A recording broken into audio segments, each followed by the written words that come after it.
Ouh là là. Mais il vit dans le noir, cet enfant. Les amis, nous sommes le 14 août. C'est donc, euh, c'est donc le 14 août. Quelle heure de la semaine? Il est 22h02. C'est pour rire, hein, je ne force absolument pas sur mes yeux. J'ai des bons yeux. On est lundi. Ma deuxième journée avec les filles s'achève. Bibou rentre demain matin. Et c'était une bonne journée aujourd'hui pour nous. Ça fait bizarre comme ça, hein, tout noir là, tu sais, on dirait un mec qui filme en rando, tu sais. Alors, bon ben j'ai réussi à apercevoir un chevreuil. Vous savez, les mecs qui prennent des photos et tout là. Bon, faut pas faire trop de bruit parce que je pense que c'est une femelle avec son petit. Ouais, c'est bien, elle est bien avec son petit. C'est beau quand même. Attendez, Et du coup, donc c'est bien passé aujourd'hui. Vibou rentre demain. Ouais, je me fais des kiffs tout seul. Je me parle à moi-même. Schizophrène. Et aujourd'hui, avec les filles, on a fait une petite heure de balade. On est parti se balader dans le village. On a parti se promener. On a discuté hein, avec eux, voir si on croisait des voisins. On a quasiment croisé personne. Personne est là. Il y a plein de gens qui sont en vacances. Tous les volets sont fermés. On a croisé un voisin agriculteur sur son tracteur. Parce que les agriculteurs, ils sont rarement en vacances, hein, faut dire ce qui est. Donc on a discuté un petit peu avec lui, discuté un petit peu de météo. C'est souvent les sujets de conversation que j'ai moi avec les agriculteurs. On parle un peu environnement, on parle aussi prix, cours du blé, de tous ces machins-là. Voilà, j'aime bien parler de ça avec les gens qui sont vraiment dans le métier, quoi, tu vois. Voilà. Et ensuite, on est parti ramasser des murs. Ouais, bah ouais, les gars. Et après, on est rentré à la case, on a joué un petit peu. J'ai pas du tout allumé l'ordinateur ces 2 jours. J'ai allumé l'ordinateur que le soir, hier soir et ce soir. Voilà, pendant 2 heures, 2 heures et demie à peu près, de 21h à 23h30. Hier, c'est ce que j'ai fait. J'ai tapé jusqu'à 23h30 sur des montages. Là, je vais peut-être me faire 23h. Je vais peut-être arrêter avant, on va voir. J'essaie d'avancer pas mal et puis j'ai passé donc beaucoup de temps avec mes filles. C'était assez cool. J'ai quasiment pas eu à m'énerver. Je mets des guillemets hein, pour ceux qui ne regardent pas. Je mets des guillemets pour ceux qui ne regardent pas ou pour ceux qui ne voient pas. On a des abonnés qui sont malvoyants ou aveugles carrément. Et du coup, voilà, je mets des guillemets, mais je me suis quand même un petit peu agacé. Hein. Voilà, 2 jours seul avec papa, elles ont été quand même super cool. Franchement, je m'attendais à bien pire. Et ça a été super cool. Ce matin, elles m'ont carrément réveillé. Enfin, elles m'ont pas réveillé. J'étais réveillé, je me suis réveillé quasiment en même temps qu'elles. Et quand elles sont venues me faire un bisou dans le lit, comme elles font tous les matins, elles viennent voilà, toujours nous faire un bisou. Et puis je sors du lit, je vais faire mon pipi et tout ça, et puis j'entends du bruit dans la cuisine. Là, je m'habille, enfin là, tac tac, et puis j'entends du bruit de vaisselle et tout. Elles étaient en train de mettre la table. Elles étaient en train de mettre la table pour le petit-déj. Elles ont sorti mon assiette, mon couteau, le beurre de la dacatine, voilà. Elles ont commencé à sortir le pain, sortir leur verre pour le ci, le ça, sortir tout ce qu'il fallait. Elles ont tout sorti. J'étais halluciné. Puis à un moment donné, et donc là, je commence à leur faire le petit-déj. Pendant que je leur faisais le petit-déj, il y a Elena, elle commence à ranger le lave-vaisselle. J'ai dit, mais c'est trop bien. Mais, mais c'est magnifique. On a peut-être loupé des trucs dans notre éducation, mais il y a des trucs, je peux vous dire, qu'on les a réussis. Hein. J'ai rien demandé. Rien du tout. Et après, elles ont commencé à faire des trucs pour maman. Elles ont dit, aujourd'hui, on a fait des récoltes. On est parti récolter les tomates cerises, les tomates, les courgettes et tout. On a arrosé les semis de maman. Elles ont remis de l'eau au canard. Je lui ai dit, voilà. Et puis elle me disait, comme ça, maman, elle sera contente. On aura bien tout fait, tout ça. Ah, il y a un truc qu'on devait faire qu'on n'a pas fait. C'était changer la paille des canards. Ah bah, trop tard. 22h15, je vais pas pouvoir y aller. Bibo m'avait dit si tu peux changer leur paille, bah je le ferai demain. Voilà. Bibo rentre demain matin. En tout cas, bah voilà, ces 2 petits jours s'achèvent et j'en suis bien content. C'était assez cool. Et bah c'est tout. C'est tout pour moi. Bibo rentre demain. Ciao les amis. On l'a changé hier. Plaisante ou quoi? Bien sûr, hein. Mais non, pas celle-là. Si, hein. Ah non, celle-là, non, on l'a pas fait. On va remettre de la propre. On va arroser mes murs. Les canards ont retrouvé leur maman. Maman, t'as quoi sur le t-shirt? Ils sont bien contents. Maman, elle a un t-shirt bizarre. Un t-shirt breton. J'ai récupéré. Ça doit être un cadeau de tes parents, ça, hein? Non, non, mais c'est juste que La marinière bretonne. C'est mardi, les amis, aujourd'hui. Bibou est de retour. Et je peux vous dire que les canards sont contents. Ils étaient... Tu sentais que... Je sais pas, ils étaient relous, là, en ce moment. Je sais pas. Enfin, pendant 2 jours, je les ai trouvés assez relous. Ils venaient taper à la vitre et tout. Vraiment, hein, c'était assez insupportable. Par moment, c'était pas toute la journée. Mais... je sais pas, je peux pas vous expliquer, mais j'ai réussi à ressentir que... ils avaient un manque de leur maman, et la maman, c'est bien évidemment Bibou, hein, depuis qu'ils sont petits. Hein, pour rappel, on les a eus, ils avaient 3 jours. Donc, très clairement... ouais, ben les semis, on a tout bien fait, normalement. Ça pousse, ouais. Bibou, elle fait l'inspectrice. Fallait qu'on fasse les semis, qu'on s'occupe bien des canards. On l'a fait. Mais les canards, ouais, franchement, moi, je pense qu'ils ont senti... ils avaient ce manque, très clairement. Et ils sont bien contents, là, que Bibou soit revenu. J'ai la pression, là. ouais, n'importe quoi. Je regarde pas si t'en es bien occupé, hein, je regarde juste si Alors, t'as vu? Regarde. Le truc, là, il y a un truc... c'est noir. revenu, c'est des chenilles, ça, hein, qui font caca et J'ai tout. vu, Hein. c'est ce que c'est pas ces espèces de machins, là, regarde. Une espèce de truc, là. C'est quoi, c'est un genre de grillon, ça? Un grillon, ce machin-là? Je sais Ouais, pas. crois. Mais on a des petits cacas minuscules sur... Minuscule, gros, moi, je un trouve, hein, gros, quand ouais. même. On a Hein, des espèces de gros caca C'est noirs. quoi ça? Ça, c'est de la plante huître. Plante huître. C'est toi Là, qui l'as on a planté? ça sur les salades. Petit caca comme ça. On n'en a pas sur les autres, mais on sait pas ce que c'est. Et alors, ça va? Les salades sont encore là. Bien arrosé? Très bien. T'as vu en 2 jours comment ça a poussé? C'est grâce à moi, hein. C'est que grâce à moi, hein. 100% du mérite, hein. Ouais. Mais ça a levé, non, franchement, quand même, hein. La dernière fois que j'ai arrosé, là, c'était hier, hein. Non, j'ai pas arrosé ce matin. Non, j'ai pas arrosé. Voilà. J'ai pas arrosé ce matin parce que c'était encore bien humide. Là, ça doit être de la roquette, je pense. Ça ressemble à des radis, hein. Mais c'est la même famille, donc c'est difficile de dire. Quoi, radis et roquette, c'est la même famille? Qu'est-ce que tu racontes, là? Ce sont des brassicacées. Qu'est-ce que tu C'est racontes, la là? même famille que les choux. N'importe quoi. Bah. Les radis et la roquette, c'est de la même famille que les choux. C'est la grande famille des brassicacées. Mais là, t'es en train de dire quelque chose que là, personne, à mon avis, personne n'est au courant de ça, là. Non, mais c'est pas une blague? C'est la famille des brassicacées. D'accord. Ils ont les mêmes feuilles quand ça lève. Mais t'as bac Les plus feuilles 8 en en cœur. botanique, toi? N'importe quoi. Ah, ça a les feuilles en cœur, d'accord, ok. Papa. Bah écoute, je viens d'apprendre quelque chose. Je sais pas vous aussi, les amis, mais... Épinard, là, Un petit papillon blanc. bah, si, Qu'est-ce ça, qu'il y a, blanc Olivia? aussi. Ça, c'est la pierrite, ça. Ah, le Ouais, blanc, là? l'épinard, Le truc blanc, là? Ouais, Ah, c'est le truc du chou, ça? ouais c'est la pierrite du chou. Ouais. Mais quand il est papillon, on C'est s'en pour ça qu'il fiche. vient rôder près des brassicacées, donc. Ah, j'arrive, Les Olivia. radis, roquettes. Ah bah, saleté. Bon, évidemment, les filles aussi sautent sur maman, hein. Je parlais des canards, mais bien évidemment, les filles... c'est pareil, c'est même amplifié. Elles ont voulu organiser une petite fête pour le retour de maman, parce que maman, bah, ça fait plus de 4 mois qu'elle est partie de la maison, donc c'est... c'est très long. Donc on a accroché une guirlande dans le salon, voilà. Une guirlande qu'on va enlever, bien évidemment, très vite, hein. Mais bon, c'était juste, voilà. On a préparé ça ce matin. Et puis, elles ont fait des choses pour maman qu'elles veulent lui montrer, voilà. Elena, elle a écrit des petits papiers. Je t'aime maman, qu'elle a collé sur toutes. On a mis sur la porte d'entrée, ici, à l'intérieur, à l'extérieur. Et on a collé sur toutes les fenêtres, toutes les vitres de la maison. Et elle a fait 16 petits bouts de papier. Voilà, donc ça c'est une des décorations de la fête. La guirlande, la musique aussi, parce que la musique n'est pas là au hasard. Il fallait qu'on mette de la musique pour l'arrivée de maman, d'où la musique, qui tourne en fond sonore sur 10 heures.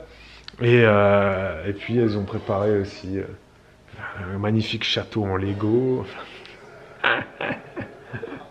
C'est toujours très drôle, hein. C'est toujours très drôle, les enfants, tout ce qu'ils font pour leurs parents quand ils sont pas là.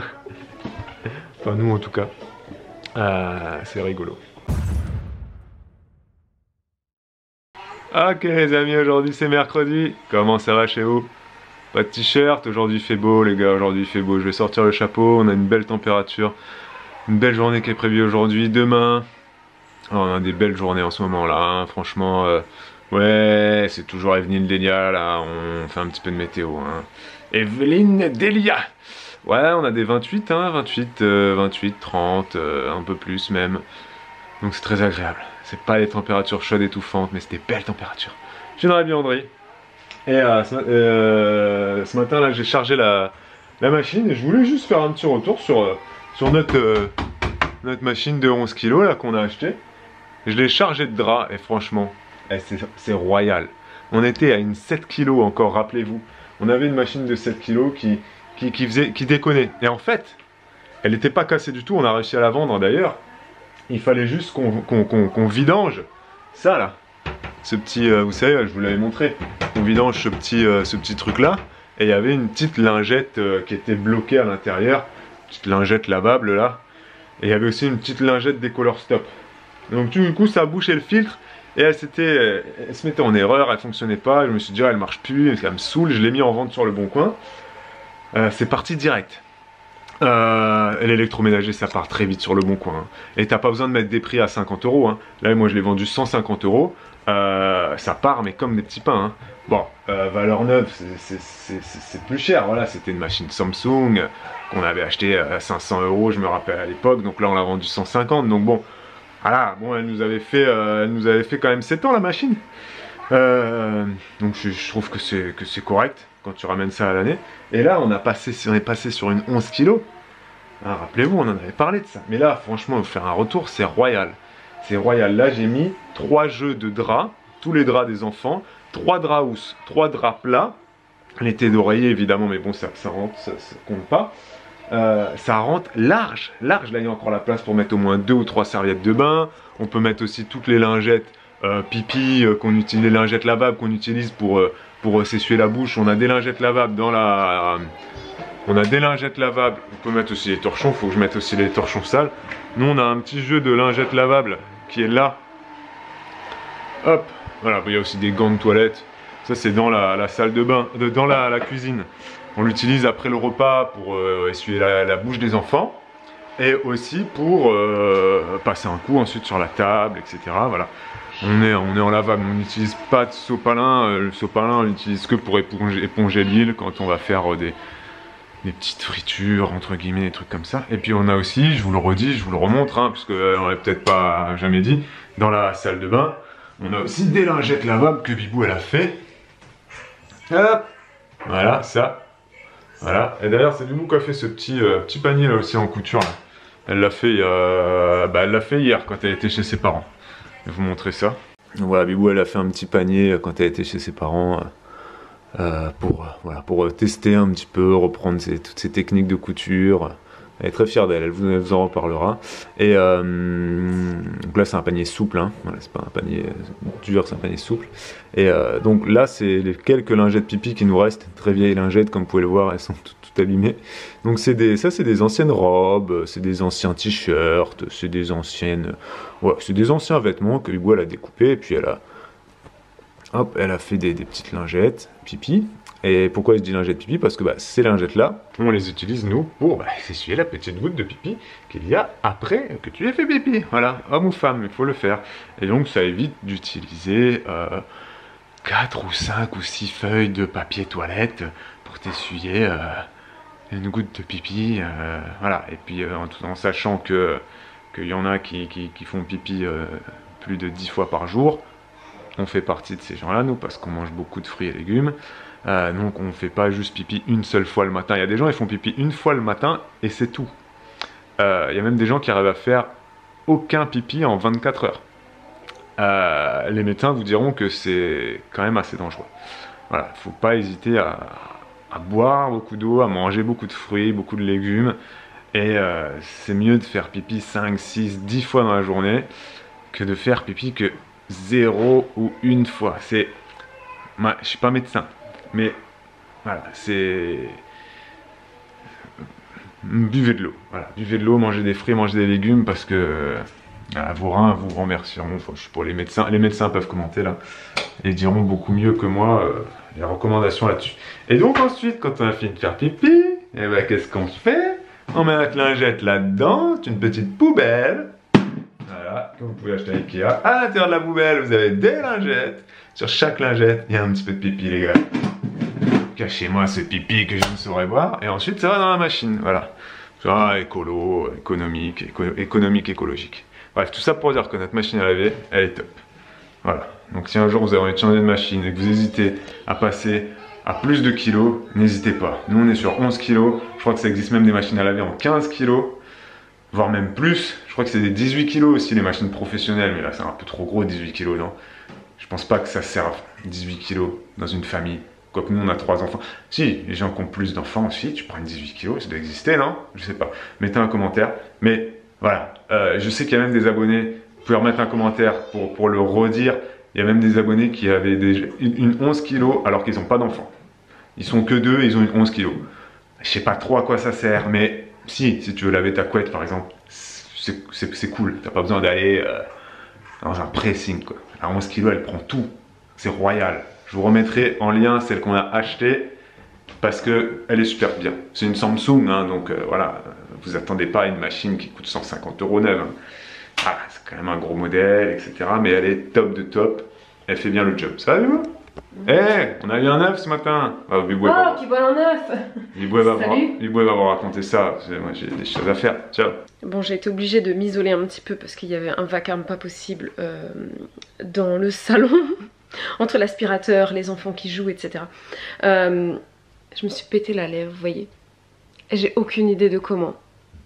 C'est le mystère. Là, je t'ai ramené l'œuf. Ouais, tu m'as ramené l'œuf. Ouais, je vais le filmer, effectivement. Alors ce matin, grande aventure, je vais ouvrir au canard comme tous les matins. Donc là j'ouvre leur abri, et boum, ils déboulent, ils sortent. Enfin, je retrouve à peine la porte qu'ils partent à toute balle et ils se cassent. Et puis là au milieu de l'abri, qu'est-ce que je vois? Qu'est-ce que je vois? Je vois ça, un œuf. Il est tout petit. Il est glacé. Il était tout petit, enfin il est toujours tout petit. Il était tout mouillé, il était dur, froid et il était mouillé et posé au milieu de l'abri. Donc je me suis dit mais c'est très étrange, comment... Enfin il date de quand cet œuf en fait et qu'est-ce qu'ils ont fait avec pour qu'il soit trempé? Ils ont dû boire de l'eau et le mouiller et tout ça et j'ai envoyé un message à ma maman pour lui demander, dire voilà regarde j'ai trouvé cet œuf, il était mouillé, tu crois qu'ils ont joué avec, ça date de quand et tout. Et elle me dit, elle m'a fait rire, elle me dit bah tu sais peut-être qu'en fait ils ont pondu directement dans leur bassine d'eau et peut-être par manque d'expérience et puis après bah, ils l'ont sorti quoi et voilà. Et ce qui est bizarre c'est que l'œuf est quand même assez petit. C'est assez tôt aussi parce qu'ils ont 4 mois et demi, ils n'ont pas encore 5 mois, généralement ça commence vers 5 mois donc tu me diras ça peut être un petit peu avant, hein. C'est comme pour nous les humains, hein. Les règles, il y en a, elles les ont à 10 ans et puis il y en a, elles les ont à 16 ans donc bon, voilà. Et il est verdâtre donc à mon avis c'est forcément marmite, voilà. Et donc ce que je vais tenter de faire déjà c'est de partir à la recherche des œufs perdus parce que peut-être qu'il y en a dans le jardin qui date de hier par exemple ou d'avant-hier ou je ne sais pas et je vais retirer la bassine d'eau en fait qui est dans leur abri et je vais laisser juste l'abreuvoir comme ça il n'y a pas de risque que l'œuf tombe dans l'eau parce que bah là celui-là on va pas le manger déjà parce que s'il est allé dans l'eau il doit y avoir un peu de fiente et comme c'est poreux bah ça rentre dans l'œuf donc c'est vraiment pas hygiénique et puis en plus je ne sais pas de quand date cet œuf, voilà. À un moment je me suis dit c'est peut-être pas le leur mais en fait ça peut être l'œuf de qui, je ne sais pas. Après il est tout petit, il fait que 45 grammes, généralement les œufs de canard coureur indien c'est à peu près 65 grammes. Je me dis c'est peut-être parce que c'est le tout premier. Voilà, donc c'est très très drôle comme aventure. Donc bah, je vais nettoyer bien leur abri, je vais leur préparer un petit nid, voilà, histoire qu'ils pondent dedans, de préférence. Même si je sais que les canards, ça pond un peu n'importe où, voilà, c'est un peu le problème. Ils aiment bien pondre près de l'eau et voilà, donc je ne sais pas si on va pouvoir localiser les lieux de ponte, on verra bien, mais en tout cas on dirait que ça commence, enfin on dirait, ça commence, il y a un œuf, donc c'est que ça a commencé. Donc on va vraiment surveiller pour demain. Si vous avez de l'expérience à ce niveau-là, de la ponte des œufs de Cannes, n'hésitez pas à me partager vos astuces, voilà, pour comment les encourager à pondre dans un endroit pratique d'accès pour nous, comment est-ce qu'il faut que je leur ouvre un petit peu plus tard le matin pour m'assurer qu'elles ont bien pondu dans l'abri par exemple. Voilà, ce genre de choses, n'hésitez pas à me donner vos conseils. Merci. Ah, et un truc que je voulais rajouter sur la machine à laver, 11 kg. Avant on faisait entre 3 et 4 machines par semaine, une tous les 2 ou 3 jours quoi. Là maintenant on fait 1 à 2 machines par semaine. Donc on a divisé par 2. En passant d'une 7 kg à une 11 kg, tu vois. Donc on n'est pas passé d'une 7 kg à une 14 kg. Enfin, ça existe. On n'a pas doublé la capacité en kilos, mais on a quand même diminué par 2 la fréquence de lavage. Donc très clairement c'est intéressant. Voilà. Après là c'est l'été bien évidemment. Donc en hiver nous rajouterons très probablement une machine de plus dans la semaine. Donc on passera, là en été on fait 1 à 2 machines par semaine, en hiver on fera probablement 2 à 3 machines par semaine. Parce qu'en hiver tu mets plus de vêtements. Voilà, c'est QFD.